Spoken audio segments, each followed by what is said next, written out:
Hello, and welcome to an intro to EZC. EZC is a language designed to perform multi-precision arithmetic without C code and without sacrificing accuracy or speed.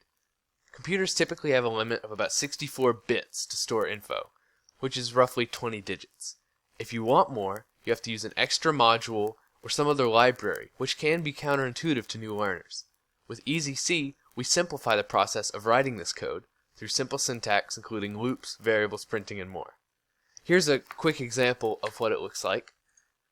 It's very simple, but it can be whatever precision you want. So computers typically having around 20 digits would be 64 bits. If you wanted twice that, you could do 128. If you wanted 10 times that, you could do 640. You could type in whatever number you want right here. It aims at people who just want to get into high-performance computing, or people who are already in it and want a simple syntax. Here's some online info about EZC. I'll provide links to both of these pages in the description, but here we have some online documentation. This is on my website, which again I'll link. It's got links to the GitHub, variables, functions, operators, tutorials, examples, all this, and it's updated. It's the most frequently updated source that I have of EZC documentation. And here's the GitHub page. Not sure what that was. Where all the code is. We have examples here. This is completely open source, and it's also free software. You can see all the code that goes into this. You can change, modify, all this. Alright, so now we're going to install EZC. So a couple of prerequisites for this. You will need Python, Python 2. Just look up how to install it. I'll also link in the description. And I would prefer that you had Git, but if you don't have Git, you can also download a zip here.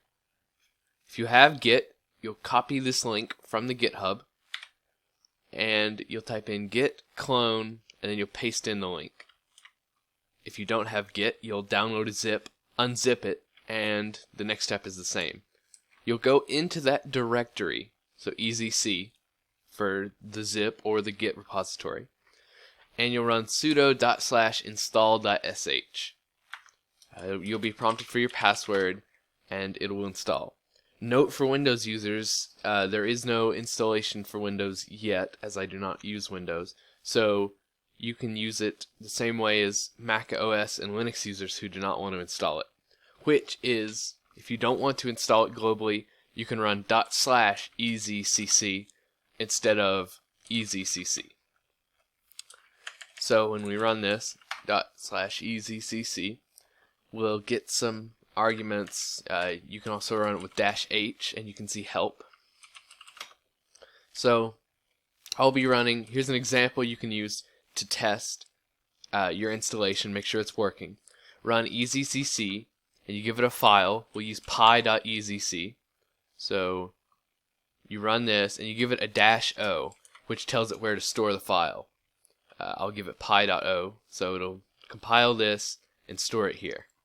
So once we run that, we'll get messages, all this, and it'll tell us what our executable is. So now we run ./pi.o, and this example calculates pi, so we can run it with 64. You'll have to excuse my my quality here, or my speed here, because I am recording audio and all this. But you can see it'll work. It might be a little bit slow. Actually, it's pretty fast. It calculates quite a few digits of pi, as you can see. That was 30,000 digits, and it was, again, oh wait.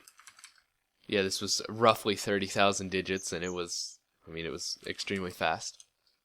But that was extremely easy to code up, which we'll go over in the next example. Note, you can see the compiled C code. If you're already a developer and you're familiar with C, you can see the compiled C code by going into the TMP, the temp directory, and pi.ezc.c. You can see the C code it compiles if you are a developer and you want to tweak this. But now we'll run into some examples such as Hello World and our calculating pi example. Alright, so I'm back in my directory where I've downloaded EZC. And if we go into our examples subfolder, you can see a number of different examples I've included.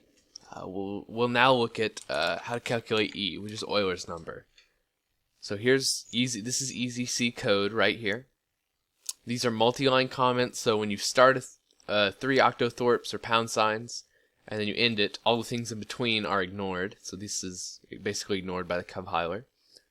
This is a command called setprec, and it sets it to the first argument. So when you saw me enter 10,000 or 64 or 256, it sets the precision to that. This essentially calculates the smallest number in that precision. You can also look at e equals 1. These are declaring variables as constant, so it's 1. Inverse factorial is 1, and previous underscore sum is e, which right now is 1. Now this runs a for loop right here. It loops through 1 to 10,000, which I'll show you later. You can skip out if you need to. And it keeps dividing by I, which is the variable we're looping over every time, to calculate 1 divided by I factorial. And then we add that to the previous e. So we keep adding the inverse factorial, which is the definition of e. We calculate the difference between them, so e minus the previous sum. And if the diff is less than the tolerance, which we calculated, so the least possible, we go to end, which we go to this label end, skips out of the loop, and just starts running this code. But if it's not, it doesn't run this, and it sets the previous sum to e so that next time around we can compute it. And it keeps running this, and then eventually it'll either run out of this 10,000, or it'll be so small that we go ahead and skip to the end. And then it uses this var command on e to display what e is. So if we go out, and now we run EZCC, or if you didn't install it, run .. EZCC.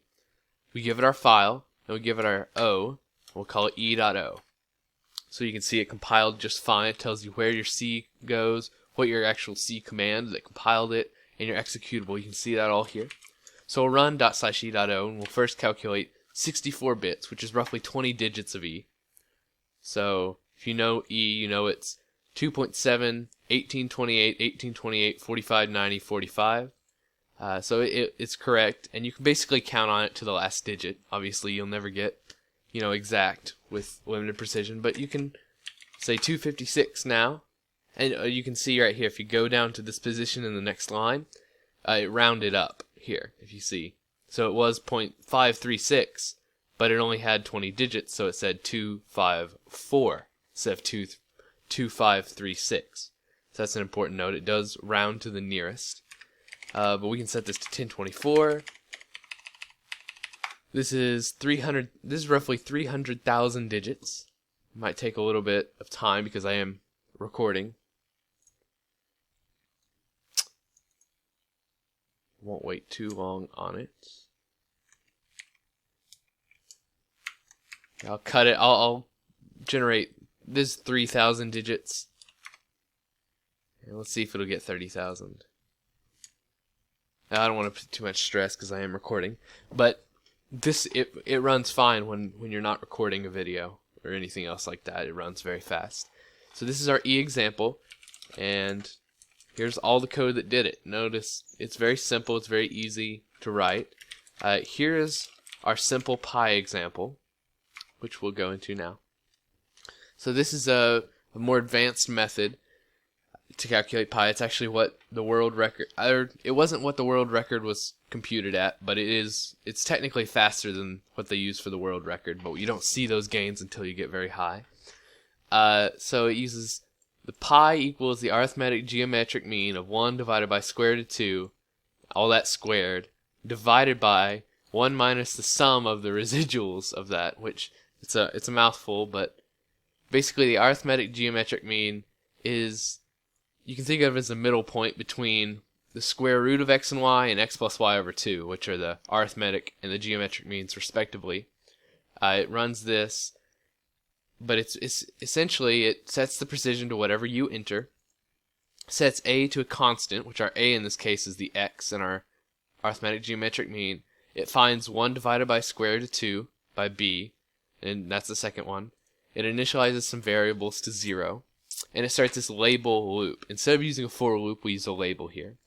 Every time we add 1 to n, so n equals n plus 1. 1 is a constant. We compute the arithmetic mean, a plus b over 2. We compute the geometric mean, which is the square root of a times b, which you can see by our square root function.